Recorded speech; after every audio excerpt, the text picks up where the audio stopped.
Added to the fear of contracting the virus in a pandemic are the significant changes to our daily lives as our movements are restricted in support of efforts to contain and slow down the spread of the coronavirus. Faced with new realities of working from home, homeschooling our children, and lack of physical contact with other family members, friends, and colleagues, it is important that we take good care of our mental health. To speak about just that, we have with us Vikram Patel, the Pershing Square Professor of Global Health in the Blavatnik Institute's Department of Global Health and Social Medicine at Harvard Medical School. He is also an adjunct professor and joint director at the Center for Chronic Conditions and Injuries at the Public Health Foundation of India. He will be in conversation with senior journalist and author Kaveri Bamzai. One of the things I heard you talking about recently was this idea of the unconditional income support to prevent stress and mental health illness. That's a fantastic idea. Would you like to discuss it a little more?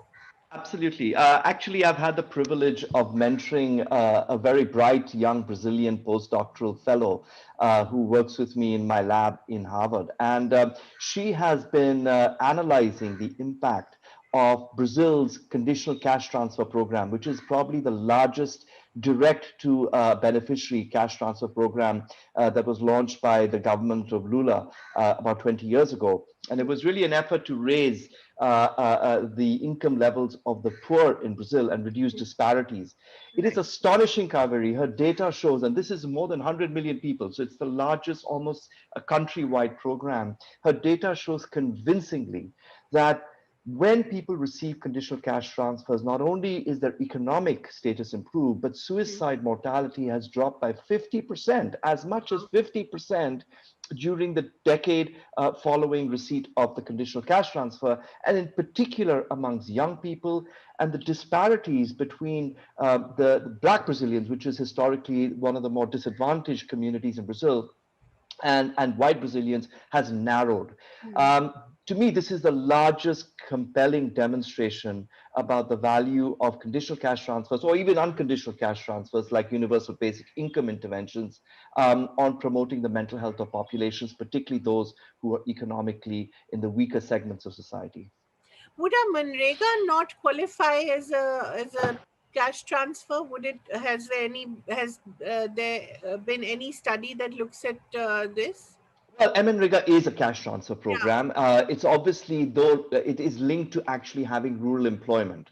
And if obviously, if there is no jobs in the rural areas, then you're not going to get rural employment. So, in that sense, it is a cash transfer program with lots of restrictions and limitations. The Brazilian program is direct to the beneficiary. You don't actually have to be working at all.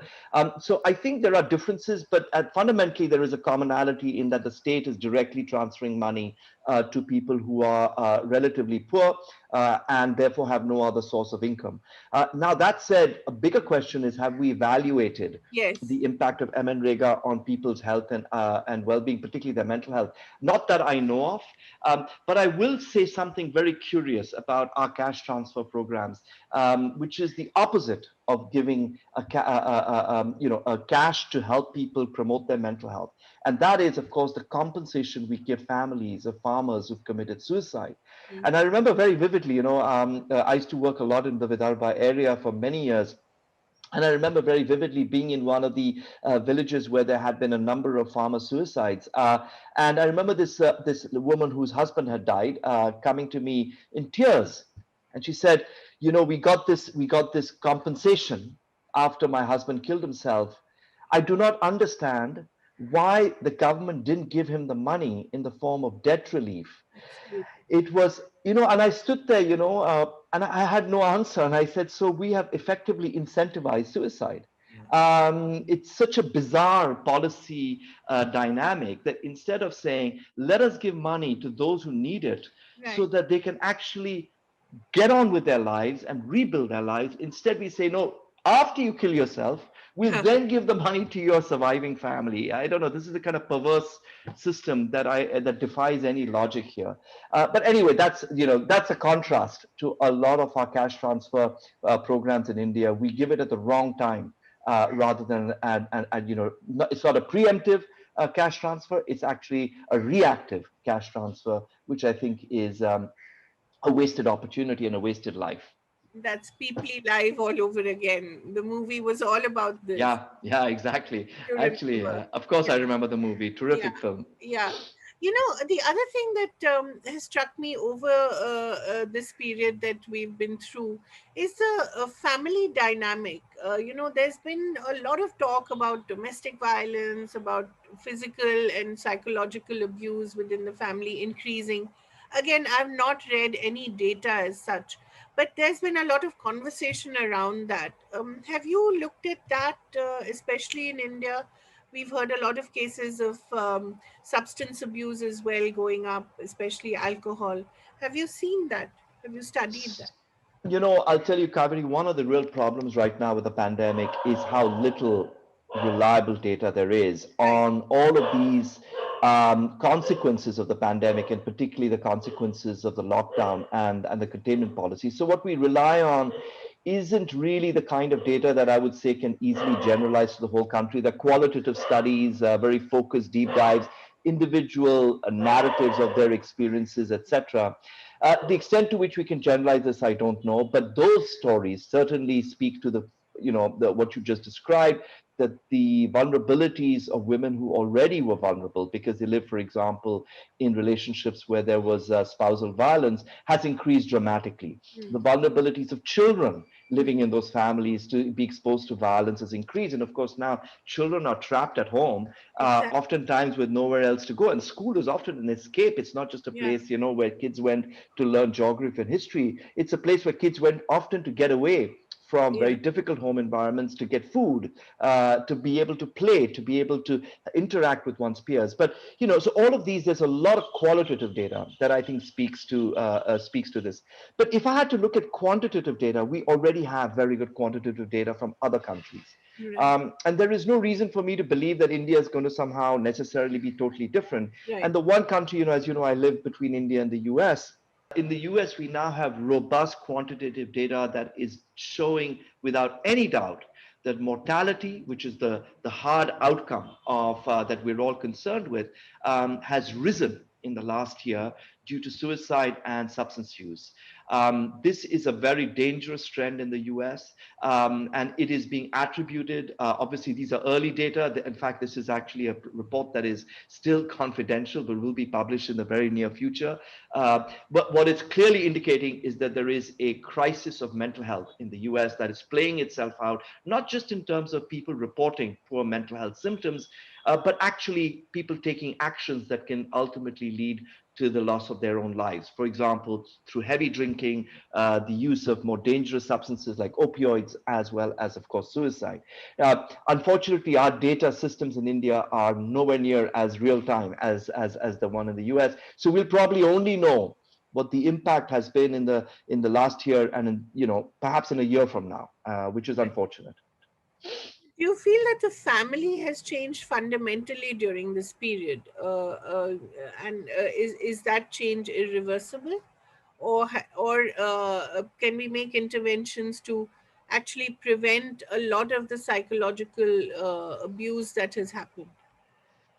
Kaveri, I wouldn't be able to comment specifically on the change in the family during the last year. I don't have that kind of information to comment on it. But I will say one thing is that actually working with families, in my mind, is the most important way to Yeah. prevent gender-based violence. Right now, our state policy is very reactive. Yeah. We wait for the violence to occur, Yeah. and then we try to help the woman who is affected to find a way around that. And in a patriarchal society like ours, we know that actually the vast majority of women neither seek that kind of help Right. because they're, in a sense, entrapped really in this kind of society that they are living in, but also that the solutions we're offering them, that is to criminalize their male partner Yeah. or to get them to leave homes, are really acceptable to a very small fraction Yes. of women in our country. So I strongly believe that we do need to look at prevention, primary prevention, which is to say to prevent the violence from occurring in the very first Right. place. And while we have good legislative instruments for that, I fear those legislative instruments are still too reactive. They're very punitive. They're very much around the idea of criminalizing Right. the male perpetrator. I believe that really exciting kind of evidence that that people are generating in India. There's a team, for example, that is working from Nari in Pune, which is looking at interventions that can work on spousal relationships, couple dynamics. Okay. And I've always wondered, why do we not use the opportunity when couples register to get married to Married. actually require them to actually have a month or intense deep dive of understanding how to live with someone else? Right. Because let's not forget that for a significant majority of young people who are going to get married in India, their first sexual encounter, Yes. their first encounter of living with someone in a romantic relationship, their first encounter of being able to create a new family for themselves will happen on the night of their marriage. Yes. And it is like, there's no preparation. Yeah. Their own parents have not prepared them. School education, the sex education, the life skills you get there is pretty, in most cases, it's very poorly delivered and it's pretty primitive. They have no knowledge. Right. And I think this could be such an exciting and preventative intervention, not only to prevent domestic violence, but actually to promote mental health and well being for both young men and young women who are about to get married. I think that's fascinating. But, Dr. Patel, you've also talked about this whole idea how, because of the criminalizing of a lot of love as well, especially if it's interfaith, even that escape, even that freedom, once it gets criminalized, I mean, where does it leave young people? It leaves them very dejected, doesn't it?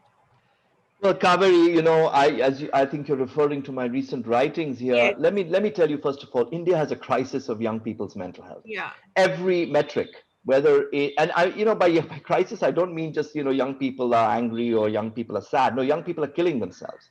In epic numbers. The India's youth suicide rate is one of the highest on the planet. And it has been steadily going up over the last decade. We've known about this, and by the way, these are not my data; these are the government's own data. Yes. So there's The no secret NCRB about. data. Yeah. Correct, the NCRB data and the RGI data, the Million Death Study that the Registrar General of India conducts, which I think is far more reliable, because it's not based on police records, but actually, or cause of death assessments in a representative sample of 1 million households in the country. So the fact is that there is a crisis of young people's mental health. The fact is, we have no policy response to it. We have a national mental health policy, which is a policy, but actually there is very little recognition of the differing needs of young people and the rest of the population. And also the fact that most young people's mental health problems are not just linked to some kind of biological medical condition or a psychiatric disorder. It's got to do with the social environments that young people are finding themselves in. And one of those very important social drivers of young people's suicide and poor mental health is the denial of opportunities that fit the aspirations of India's millennials. And those aspirations are totally different from those of their parents. Right. They are shaped by India's economic development story, they're shaped by globalization, and of course, they're shaped by social media. And so we have this generation of India's youth who have different aspirations from that of their parents and grandparents. Right. And there is literally a real battle about whose aspirations are going to prevail. Yeah. And in that battle right now, the emergence of very conservative, orthodox attitudes about young people's sexuality and their right to choose who they love, who they live with, is, I think, at the forefront of what is driving many young people to become depressed and Yes. ultimately to kill themselves. Right. Dr. Patel, you've also argued for the decriminalizing of marijuana, which again is a very contentious topic in India. But I mean, it stands to reason, doesn't it? Of course, a lot of people feel that it's the gateway to harder drugs. But what do you think? I mean, what do you think should happen in India? We don't have an obvious opioid crisis, but I think we do have a rising drug issue in India. Yeah, we definitely, it's not a clear cut case. It depends very much on you know, assessing the relative costs and benefits of a total prohibitionary policy on Yeah. any substance has to be then balanced against the similar cost benefit analysis of a more liberal, decriminalized, or even a legalized policy. And one has to really judge this in a very empirical way. One can't be guided only by one's ideology. Mm. And this is my understanding of the situation, that by criminalizing about what could be potentially 10% of India's population, you are not going to achieve any kind of development goal, especially when 99% of those 10% will never graduate to more serious substances. That's the first thing to bear in mind. So, in order to control the gateway to harder drugs by slamming a criminal charge on the overwhelming majority of users of cannabis who will never get into more serious drug use seems to me to be completely counterintuitive. Instead, there are many other ways that I know work in the public health context that can help minimize the graduation into more serious drugs. So that's the first thing to say. The second, the opioid crisis in the US, which is where the country, the country that's been worst affected, is not just simply about the availability of drugs. It's about the medical industrial complex. There is a rich history about this. It is about pharmaceutical companies that were heavily lobbying the US government to Mm. make pain relief one of the five cardinal signs of patient care. The US Congress actually passed a law requiring doctors to actually prescribe medications that their pharmaceutical donors and sponsors were saying they should prescribe. Right. It is a systematic collusion between doctors, pharmacists, the pharmaceutical industry, and elected officials. And I think we should not think the opioid is the problem here. The problem is the commercialization and the deep, deep state, the dark state that exists between the pharmaceutical lobby and politicians. We need to protect India from that. Right. If there is one lesson, what is far more dangerous than the drug itself is the collusion of private sector commercial interests with with legislation and our elected officials. As long as we continue to make sure that if we decriminalize drugs, but do it purely under a state-sponsored policy, Right. where the sale and distribution of drugs is entirely controlled by the state, is heavily regulated, is heavily taxed, under the same kinds of rules in many ways to what we do for tobacco. Mm. Actually, tobacco is commercialized, and you can see that. But if you remove the commercial interest, but everything else is similar to tobacco: taxation, Right. prohibition of young people's use, provision of counseling for those who want to stop, etc. I believe that is a safe and more balanced policy towards cannabis in our country. Right. Let's go back a little to the mental health issue, the pandemic. How did you see India reacting? I'm especially concerned about the middle class because they've often been the intellectual and emotional leaders of the country. I had the sense that when we saw the kind of migration happening, people just being abandoned, I had the sense that we displayed an utter lack of empathy and sensitivity. Do you feel that somewhere the middle class has lost that leadership of the country in a way? Yeah, well, Kaveri, this is such a troubling question, because obviously you and me belong to that same Yes, class. And so we're talking about our own class here, ourselves. ourselves and our class, our families, our social networks, people we dine with, we Yeah. live with. I'll be honest with you, I was devastated by how my class, our class, has responded, but not surprised. Hmm. Um, I think what the pandemic has done is expose the deep class divisions that have existed in this country for decades.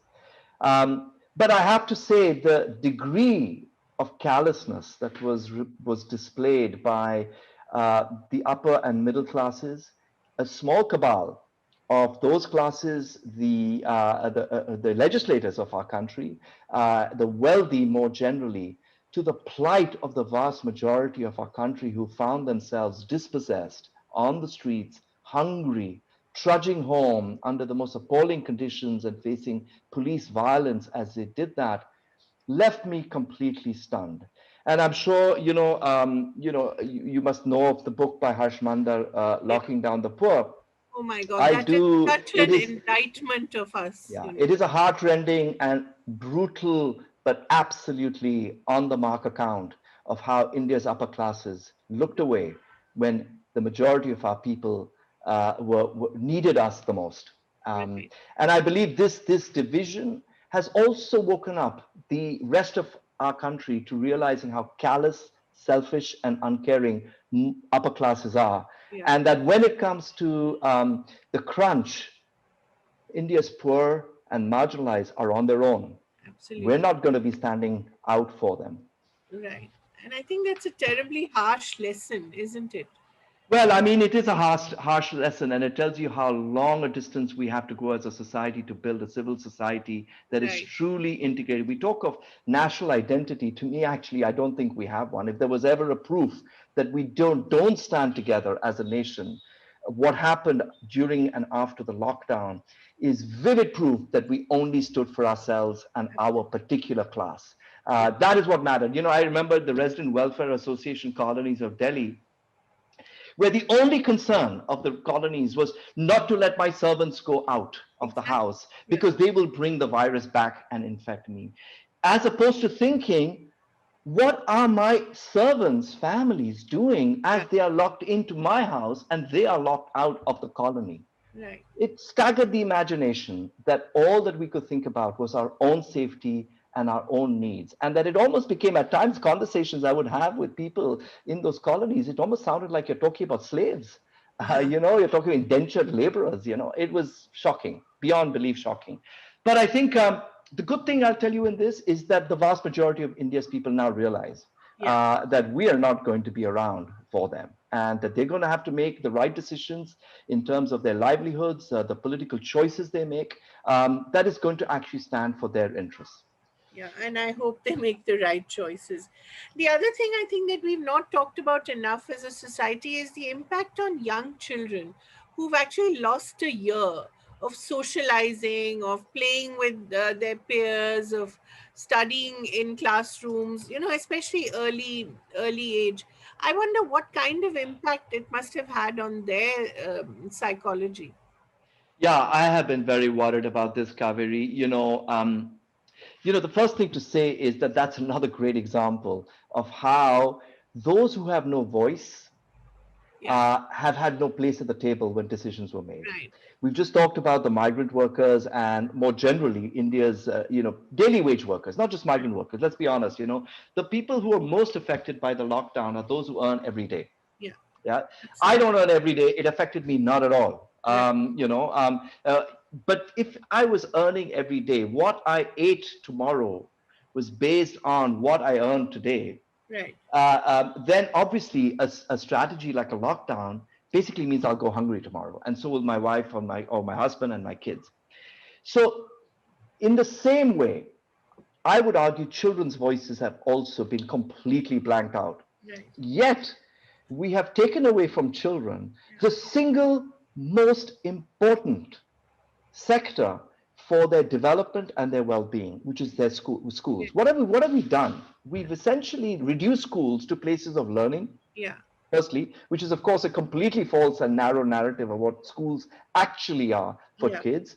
But secondly, we've assumed that all of India's kids have access to remote learning opportunities. I Exactly. mean, I cannot even, Boggles the mind. it's mind-boggling, right? I mean, you're living in a country, you say, I mean, are you even aware of what India's children's experiences Right. are to assume that teachers and institutions, particularly in the government sector, and the kids who go there will automatically pivot to remote learning? I mean, are you even living in a real India? Yeah, do you have connection with reality? And again, I have to say it's another great example of how we've totally thrown our children under the bus.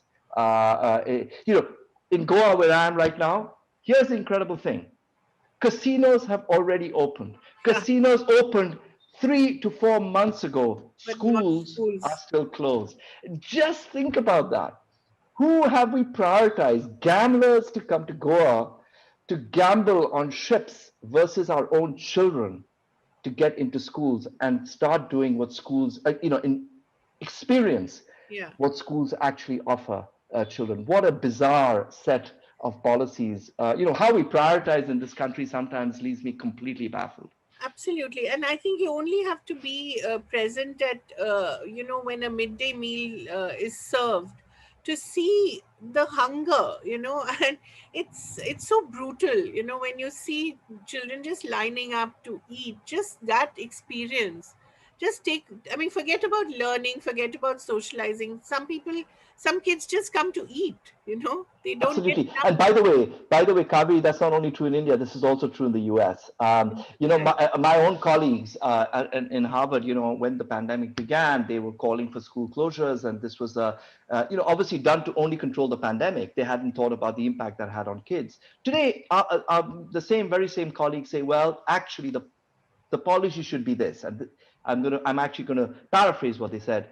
Schools should be the last to close and Right. the first to open. Yeah. And I think that tells you why, what the central role of schools are for children's lives. The last to close in a situation. Obviously, Right. there will be situations where we have to close that, but they should be the last sector of society to close and the very first to open. Before planes start flying, before casinos start operating, Yeah. before holidays begin, start schools. Right. Um, have we, in a sense, have we recovered from this pandemic? I know we're talking about the vaccine and how things will go back to what they were. Have we recovered psychologically? Have we recovered mentally, or have we regressed in many ways? You've seen two societies quite closely now, over the last 9 months. What is has there been any fundamental change? Because this is such a fast changing situation, Yeah. I can only speak for now. Maybe by tomorrow, the situation will change again. Some new variant will appear and etc. But from what we know right now, what we can see right now, I have to say I detect a real shift in mood. I find that people are a lot more optimistic. There is a sense that, okay, we've finally beaten this damn thing. And I have to say, there is a real growing confidence again in science, which I think is one of the positive things that come out of this whole pandemic. Because let's not minimize the miracle Yeah. that has happened in the last year. It's truly a miracle, Yeah. Kaveri. The miracle that just over a year ago, a new unknown pathogen spread across the world, Right. and in just about a year, we now have effective, incredibly effective Right. vaccines, many different ones as well. It is a true miracle of science. And I think if there's one positive, there are many things that should come out of the pandemic, of course. But amongst them, one that I think should really be very important is the value of science as a central component of a country's development policy. The other thing I will also add is the value of a strong public healthcare system, because where has the public healthcare system been until the vaccination campaign began? They are really the foundation. If today we're able to reach as many people as we have, it is thanks to our public healthcare Yeah. system. And Absolutely. I think this is another, for the first time, people of our class are going to government hospitals to get a COVID vaccine because that's the only place you could go. And I think we're finally seeing that this is a sector that belongs to all of us. All of us. And it is something we should demand our government to strengthen and invest in. When we start doing that to our government schools, that's when real change will happen as well. These two sectors, if the middle class starts taking it seriously, I think, there'll be a world of change. But you talked about this confidence in science, but going forward, do you see it being part of policy in any way? Do you see, for instance, we've been working on the HIV vaccine for the longest time, nothing came of it, although a lot of those people were actually redeployed to work on to research this vaccine. But given that this is supposed to occur or recur, do you think that value of science will remain? Well, every virus is different. Yeah, The fact is, you're right about the HIV. HIV is not the only one. Malaria is another one. malaria. Yeah, So, it's not as if the immune response and to every pathogen is the same. yeah, So I wouldn't say, oh, we succeeded in yeah, COVID, but we failed in HIV. I think there are very fundamental differences between these infections. What I will say is that in spite of our mixed history of success against infectious diseases, the last year therefore must be seen as even a super miracle right. that an unknown pathogen a year ago has led to all these successful vaccines. If anything, I believe that this is a call to action, a call to arms. And by the way, I wouldn't only say this is a call to arms for our government, it also is for the private sector to invest in basic research and development, but also translational research, which is to say, a vaccine is only going to be used if you can prove that it works at the population level. So, what we really need is a kind of a pipeline Right. from the lab, from the bench, where vaccines are being engineered, to clinical science, where vaccines are being tested in controlled settings, ultimately to population science, where vaccines are being tested on scale. And we've seen this happen remarkably with the COVID vaccines, especially the homegrown one, Covaxin. Right. They've really gone through every step, Right. and I think it's an exemplar of what India can achieve if they are provided, if people are provided with the right resources, both intellectual but also monetary. I wanted to ask you about the deaths of despair, which you've been talking about for a while, the impact of the 2008 recession on mental health, and you divided it into the mood and anxiety conditions abuse. Do you feel the recession sort of engendered by this pandemic will also have maybe a bigger kind of global despair? Will it remain? So a couple of things, I think context is really important. Context is Yeah. terribly important for the pandemic. As we've Yes. seen right now, the countries with the least human resources for health and the least per capita spending on health have done the best.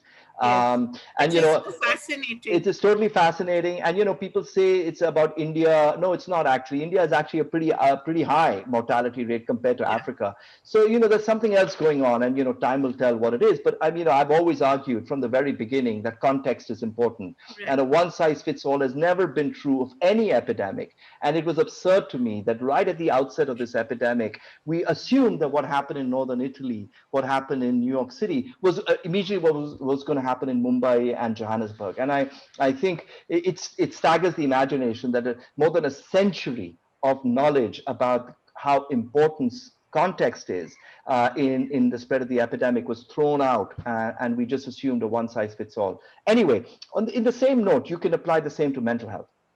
So, for example, the opioid crisis, as I mentioned earlier, in the US cannot be seen independently of the incredible medical industrial complex of the US. Right. As you said. And so that doesn't exist in India. For example, opioids are not manufactured in the kind of way they're in the US, etc. So I don't fear about opioids in India as I do in the US. Right. Similarly, when it comes to suicide, there is a very particular context in the US of suicide of particularly working class and especially white Americans. And a lot of that has to do also with white privilege and the loss of white privilege, particularly in rural Right. counties of the US. Again, that doesn't translate Right. to India in the same way. In India, what I would worry about is not so much the economic recession, because I believe that we will bounce back because, this is still a country with a huge internal market.